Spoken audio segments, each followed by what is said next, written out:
Assalamualaikum. Selamat siang. Semangat tetap pagi ayah bunda. Kita bertemu lagi di channel Bunda Tika Berbagi. Jangan jemu-jemu ya ayah bunda. Kita bertemu untuk berbagi. Berbagi pengalaman, berbagi informasi, dan berbagi apapun untuk lebih baik dan lebih baik. Oke, ayah bunda, hari ini akan saya sampaikan atau akan saya bagikan mengenai pra keaksaraan untuk anak usia dini. Karena ini sangat penting ya ayah bunda, sebab banyak masyarakat yang menganggap bahwa pra keaksaraan anak usia dini itu berarti pada pendidikan anak usia dini anak-anak diajari calestong. Memang harus diajari, tetapi dengan pendekatan, dengan cara yang tepat dan benar sesuai perkembangan anak. Begitu ya ayah bunda. Baik, dalam pra keaksaraan anak usia dini perlu saya sampaikan dulu bahwa yang dimaksud dengan pra keaksaraan atau biasa kita katakan keaksaraan awal. Keaksaraan awal itu adalah sebuah istilah ya ayah bunda yang digunakan hanya untuk memperjelas kemampuan anak dalam menggunakan aksara atau membaca dan menulis yang anak kuasai sebelum anak belajar cara membaca dan menulis. Jadi semacam penghantar ya ayah bunda, biar anak nanti bisa belajar membaca dan menulis dengan lancar. Bagaimana? Maka perlu adanya pra keaksaraan saat anak usia dini ayah bunda ya. Nah, untuk itu kita harus mengenal beberapa hal. Kenapa pra keaksaraan anak usia dini ini sangat penting.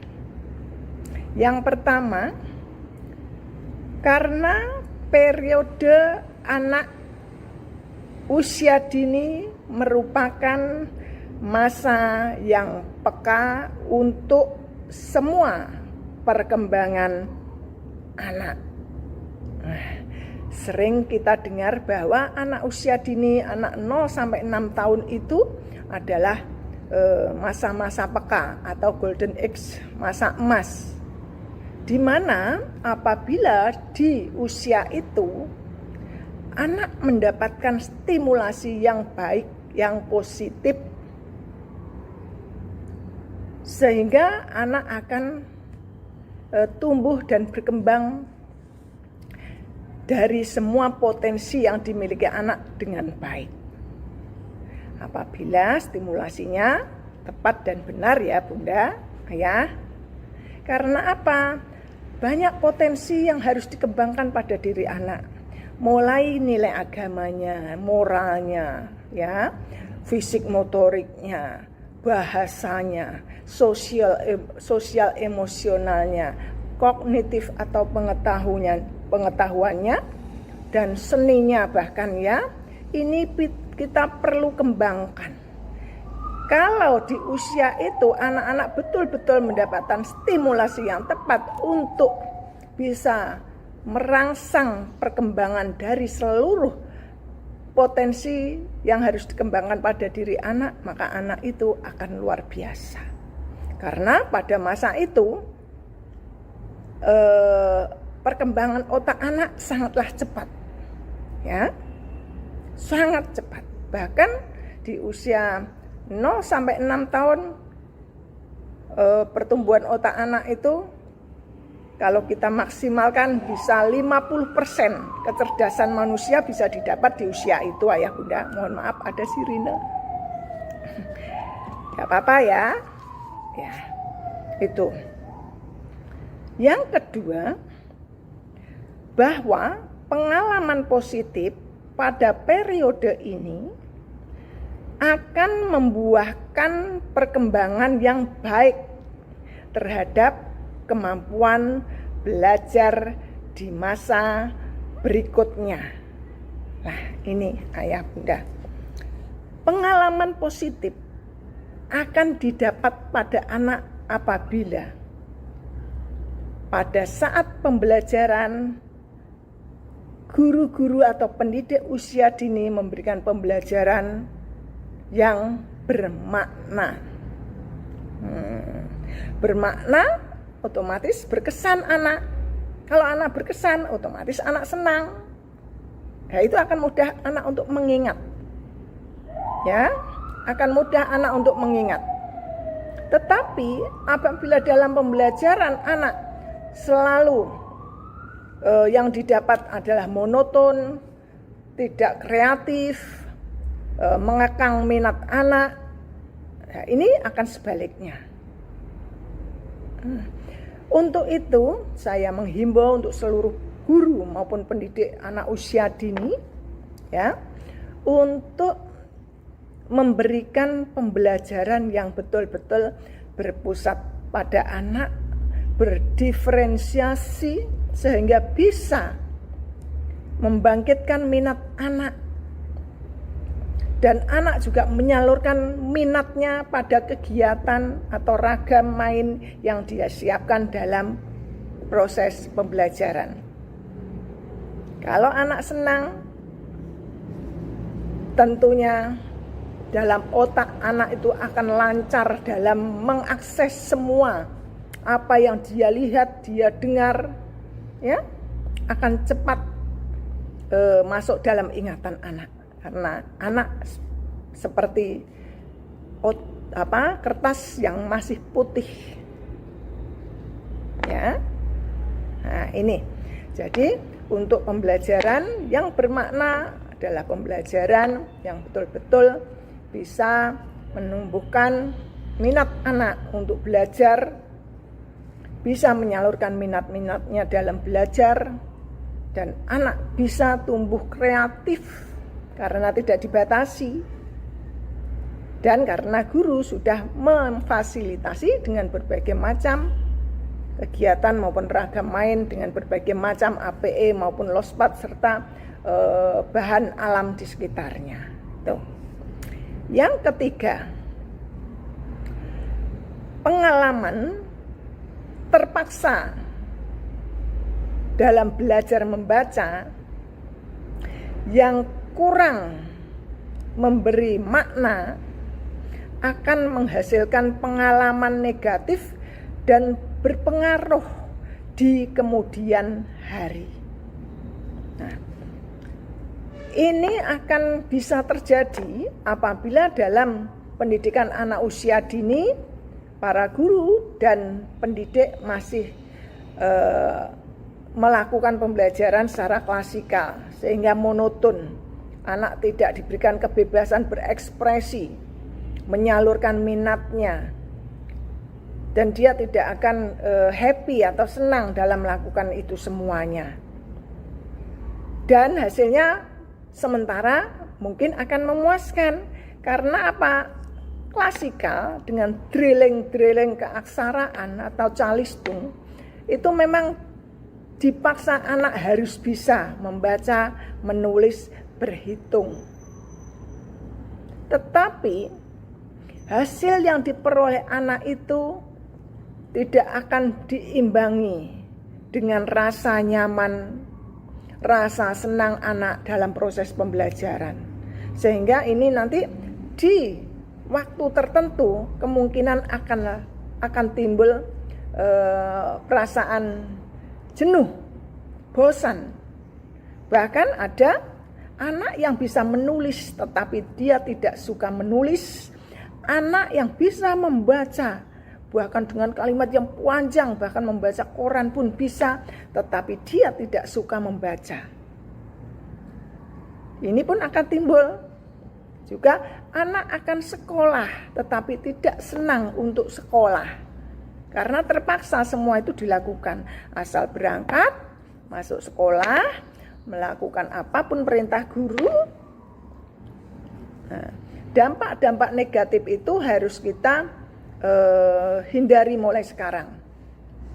Kita harus bisa memberikan pembelajaran seperti yang sebelumnya tadi, bahwa pembelajaran itu harus bermakna.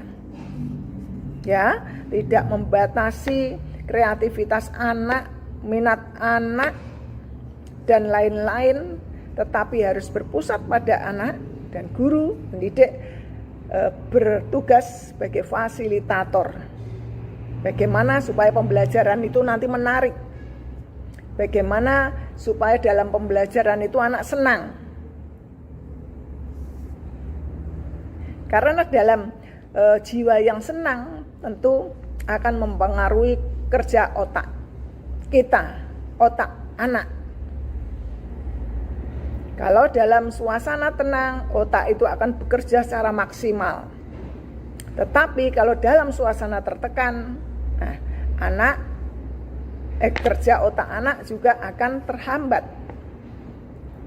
Ya, ayah bunda, itu harus kita pahami betul untuk kita memberikan keaksaraan pada anak, harus bermakna, harus melalui stimulasi yang tepat. Selanjutnya, bahwa dalam pembelajaran prakeaksaraan itu kita harus upayakan dengan cara menstimulasi, membimbing, mengasuh, dan memberikan bermain yang bermakna, dengan cara bermain yang bermakna. Terus ada juga suasana dalam pembelajaran aman, nyaman, menyenangkan, sesuai dengan tahap perkembangan anak. Kalau itu dilakukan, maka anak akan mampu untuk berbicara secara positif dan akurat berdasarkan kosakata yang didengarnya. Ayah bunda, kalau kita sudah memfasilitasi pembelajaran dengan bermakna, tentunya dalam jiwa yang senang, hati yang senang, anak akan bisa merespon semua apa yang ada di hadapannya, baik itu yang berwujud benda atau nama kegiatan atau pembicaraan dari temannya atau pendidik atau gurunya, itu akan direspon dengan cepat sehingga anak akan bisa berbicara secara positif. Contohnya, dalam menyajikan permainan atau pembelajaran yang bermakna, tentu anak-anak ini akan memberikan respon pada apa yang ada sekitarnya. Contohnya, anak akan menanyakan atau akan menyampaikan hasil pekerjaannya. Bunda, aku hari ini membuat es krim ini untuk ayahku. Nah, dengan kosakata yang baik. Karena dalam ketenangan dan dalam berpikir anak, kalau itu pembelajarannya dikemas dengan baik, akan mendidik anak atau membimbing anak untuk berbicara secara positif. Apakah es krimku ini bunda juga suka? Umpama. Nah, positif kan ayah bunda? Nah, ayah bunda hadir jika ada anak yang belajar berbicara, menyampaikan pendapatnya tentang apa hasil karyanya. Ya. Nah, ya, bagus sekali itu es krimnya. Tadi dibuat dengan apa? Nah, karena anak tadi bermain dengan belajarnya melalui bermain, dia akan bercerita. Aku tadi ambil air Bunda, terus tak kasih sabun, terus tak aduk-aduk gini loh Bunda. Kok jadinya berbusa kayak es krim ya Bunda? Oh iya.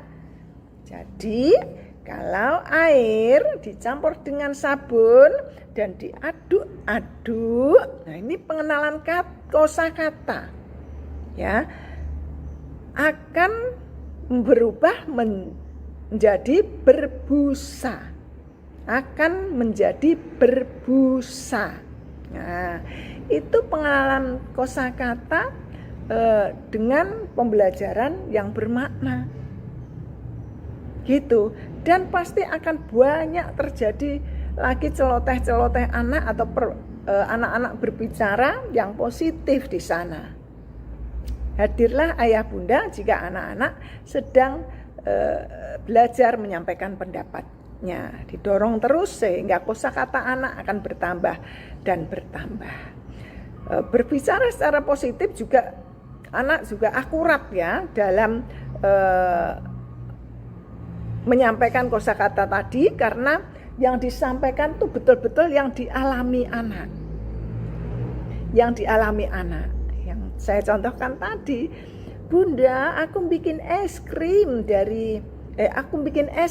untuk ayahku. Nah, dia punya imajinasi bahwa apa pekerjaan yang dia lakukan tadi menghasilkan sebuah es krim, dan es krim itu untuk ayahnya. Nah, waktu Bunda atau pendidik bertanya, bagaimana caranya tadi membuat es krimnya? Aku tadi ambil air, tak tambahin sabun, terus tak aduk-aduk Bunda, ayah, jadi berbusa deh kayak es krim. Nah, itu kan positif, berbicara positif dan akurat. Nah, itu ya ayah bunda. Jadi banyak sekali manfaatnya kalau ayah bunda memang melakukan pembelajaran berpusat pada anak, berdiferensiasi, dan anak senang sehingga potensi bahasa anak sangatlah terstimulasi untuk berkembang. Ya, dan yang disampaikan itu pasti akurat. Yang kedua, menyampaikan dan menceritakan dongeng atau bacaan yang didengarnya. Nah, contoh apabila ayah bunda dalam pembelajaran penyampaian prakeaksaraan ini menggunakan salah satu media, yaitu dengan model atau metode bercerita.